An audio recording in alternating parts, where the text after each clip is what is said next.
Have you noticed this too?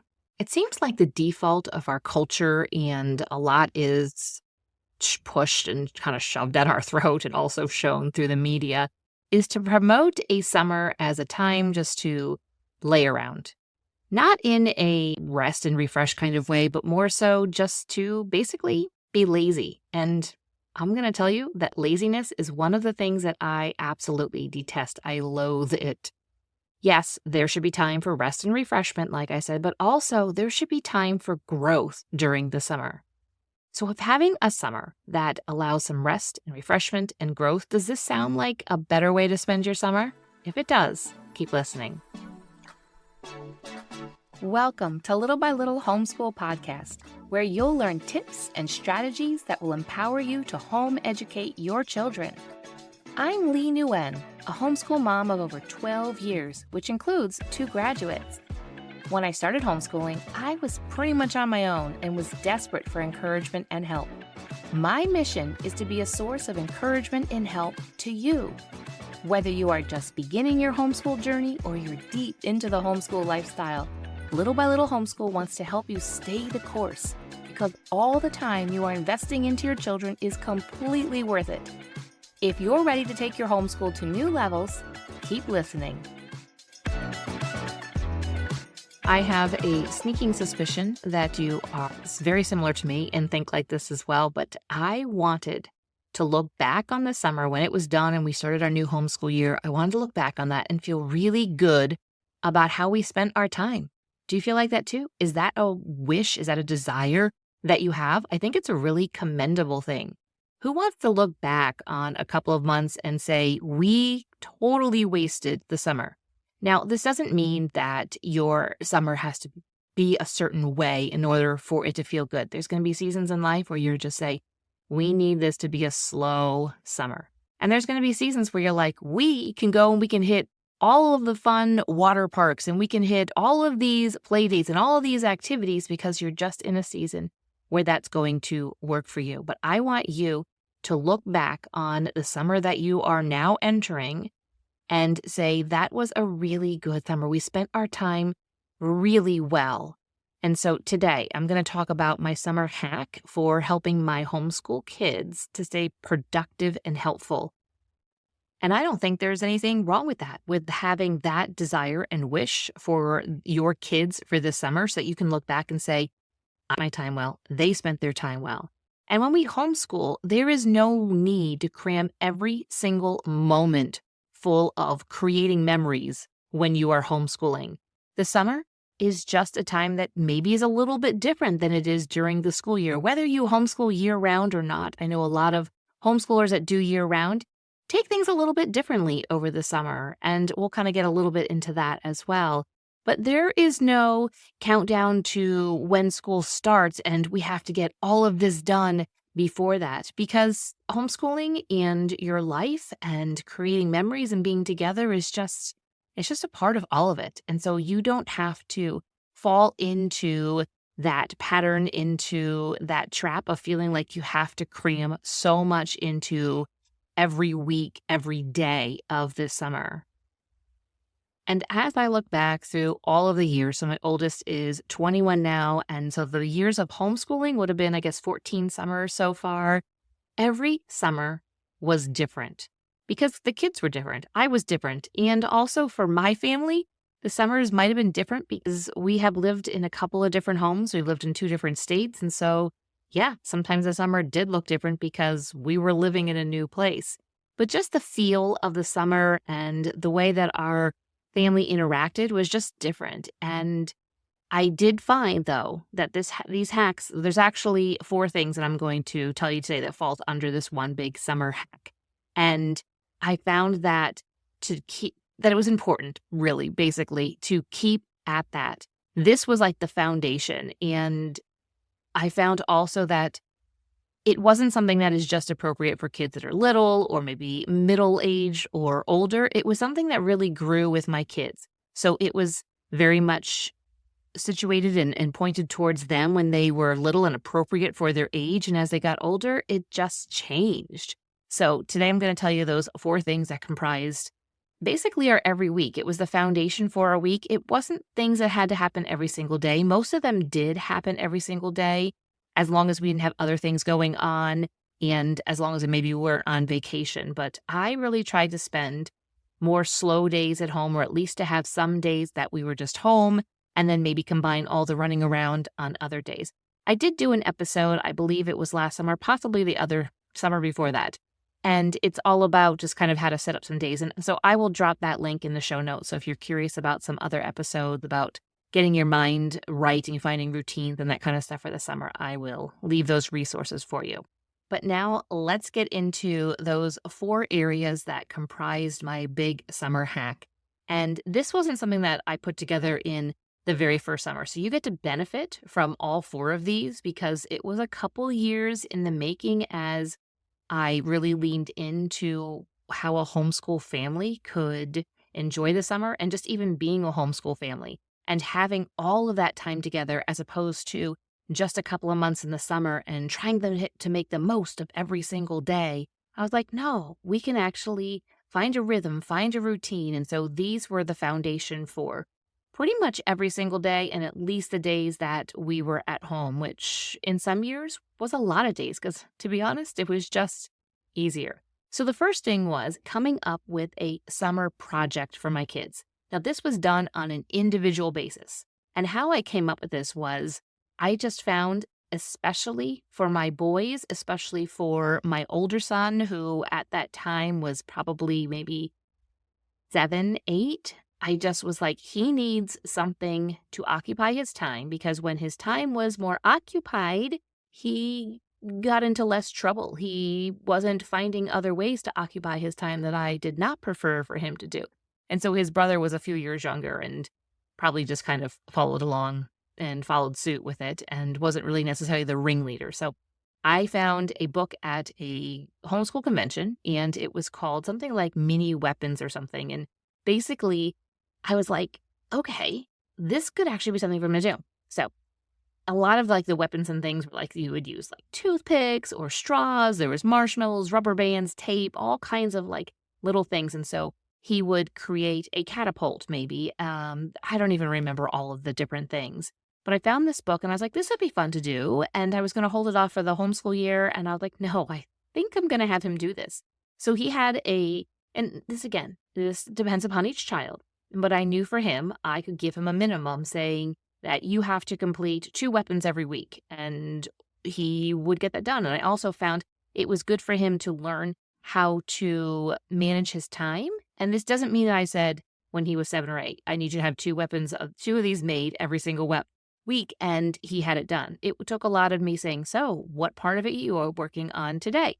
So you really have to know your child. And so if it's something like that, you might have to say, okay, I want you to do this part today, or I want you to do this one today, or you're going to have an hour to work on this. So this is the basis for how this all started. And then I began to come up with projects for my other 2 to do as well. And so every summer for so many years, I would come up with some type of summer project. There was one year where I had that same child. There's just a couple that really stick out in my mind, but another one that really sticks out in my mind is when I had him build a doghouse. That was his summer project. And we were doing this pretty much on a budget. I don't think we purchased anything.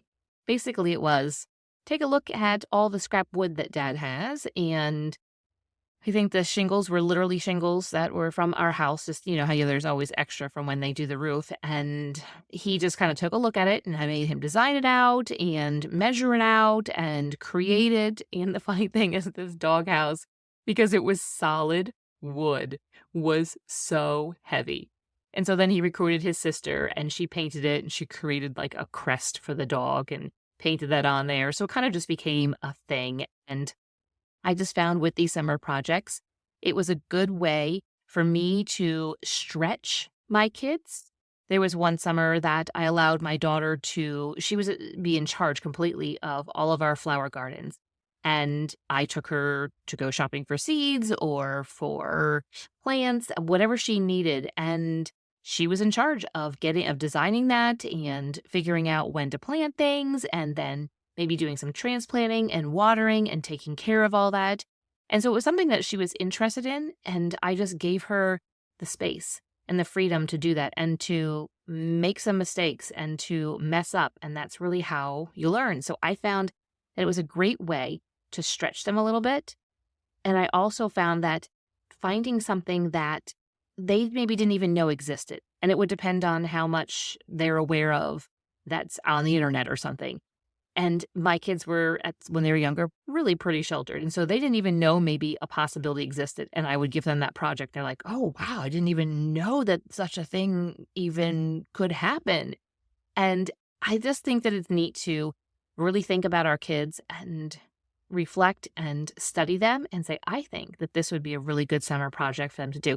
So something that's going to stretch them, something that they might not necessarily know about, but something that you know is going to be good for them. They might not necessarily in the beginning of the summer think that this is a good project, but my hope is that by the end of the summer, they start to see that. And maybe they don't. It could be years down the road. To be honest, that doghouse building, there was a lot of complaining and grumbling, but now he looks back and he's like, that's actually pretty cool. So there is some light at the end of the tunnel, we'll say, for that. The second part of my summer hack was to have chore charts. And I know that there can be different opinions on things like chore charts, but here's me telling you why these saved my life. I was so tired of having to tell my kids over and over again, every single day, did you make your bed? Every single day, did you brush your teeth? Now, this isn't rocket science. These aren't big chores that they have to do. It's just basic things. And so I was so tired of having to repeat myself every day to 3 different people multiple times. And so a chore chart was just a way of me communicating to them. And I told them, this is as good as my word. Now, if you are thinking, I don't really know how to lay out chores for them, I don't know what chores to have them do, the Tidy Home is going to be a great resource for you to get this all in order, and the summer is a really good time. You can get all that information at littlebylittlehomeschool.com/tidyhome, and the link is also in the show notes. And you can set all of your chores and all of your cleaning up, and I go specifically into how to create a chore system for your kids and what that can look like. And I talk a bit more in that all about my favorite chore system, my favorite chore chart, we'll say. But chore charts really can save you with just the regular, mundane, everyday things that need to happen. And you could say, these chores need to be done before breakfast, or these chores need to be done as soon as breakfast is done, before you have any time to play, or before we go to the pool, or before we go outside, whatever your day is set up as. But having some accountability for them, and 100%, they have to be doing some chores. Every single child can be doing something.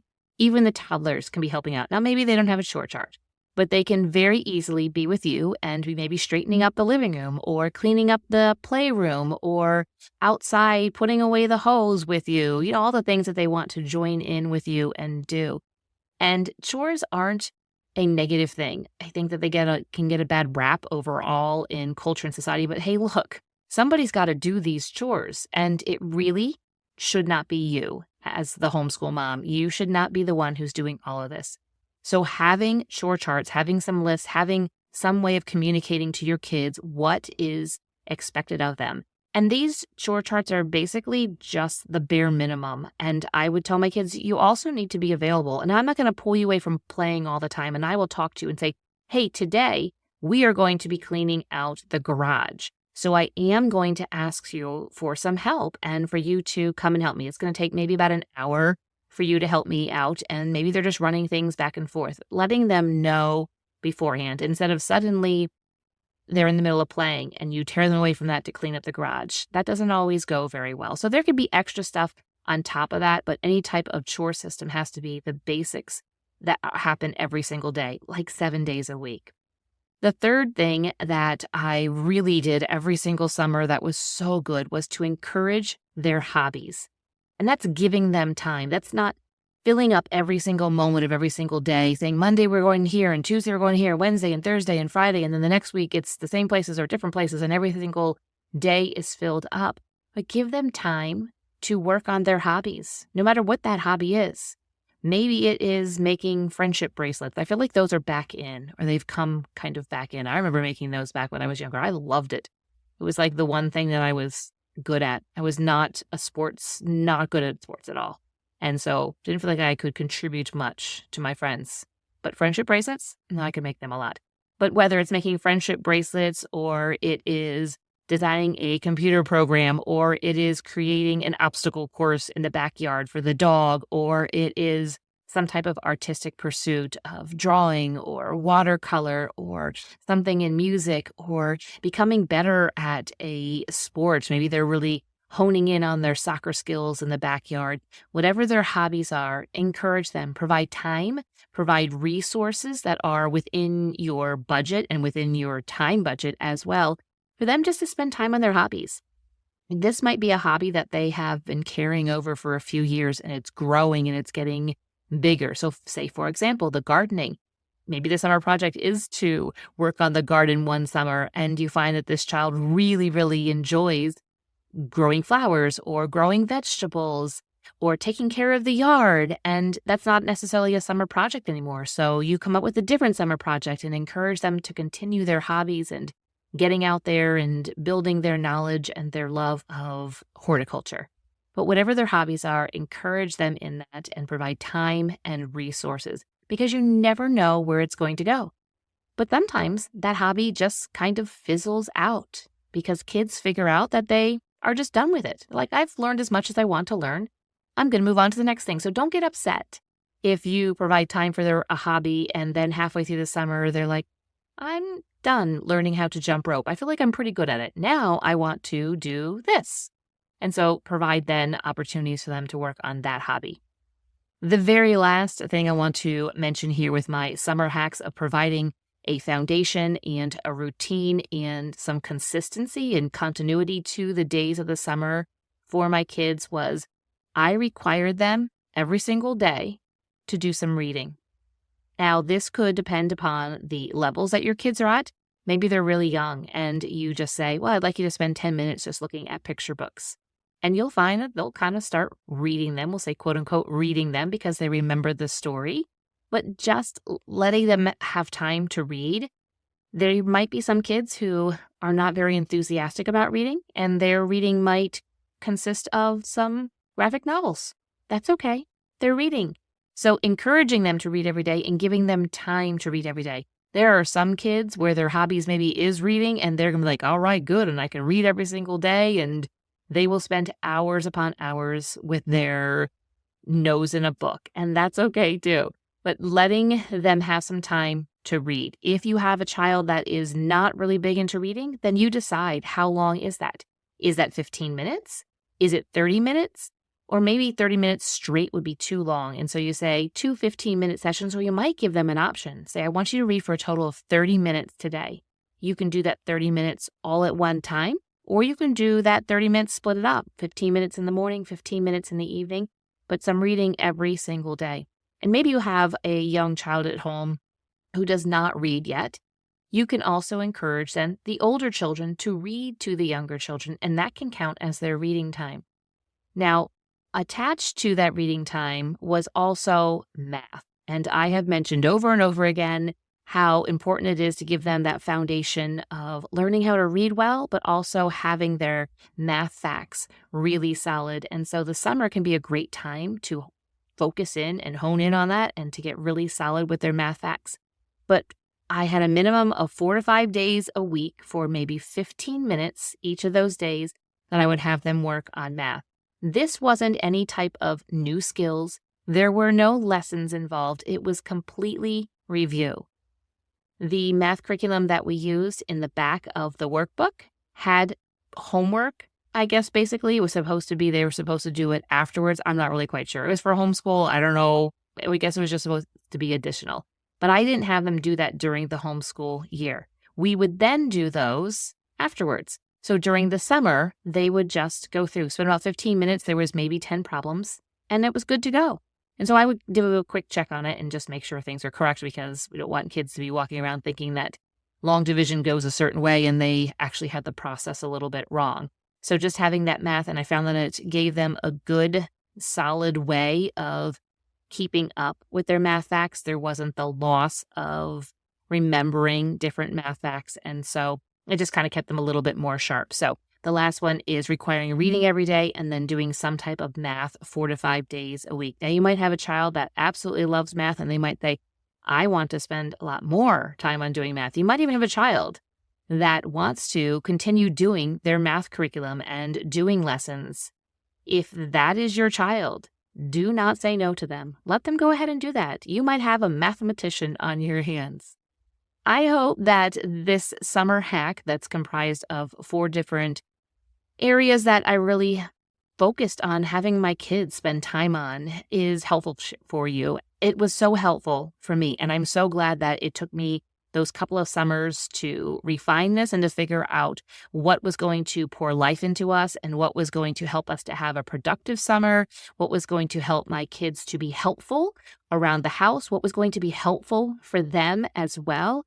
I found that giving them opportunities to stretch themselves with a summer project and giving them opportunities to contribute to the family through chore charts, giving them opportunities to spend time on what their own interests, what their own hobbies are, and then also making sure that they didn't lose any ground with their reading and with their math was just, it was priceless, really. And it helped to give that foundation. And I see now how it didn't allow my kids to just kind of become lazy over the summer. Yes, we had some lazy days and we had some times of great refreshment and relaxation and excitement all mixed into one. But it was really good just to show them that it's okay to continue to be working towards good things even during the summer, even if it looks like nobody else is or everybody else is all partying or laying around doing nothing. I don't know what everybody else is doing, but I knew what we were doing, and this is what we were doing over the summer.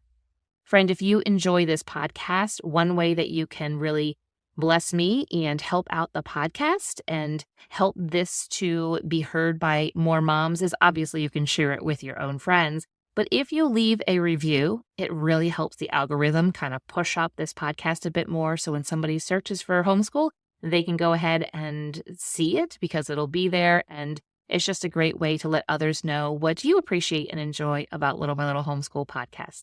Friend, thank you for sticking around here to the end, and thank you so much for leaving that review.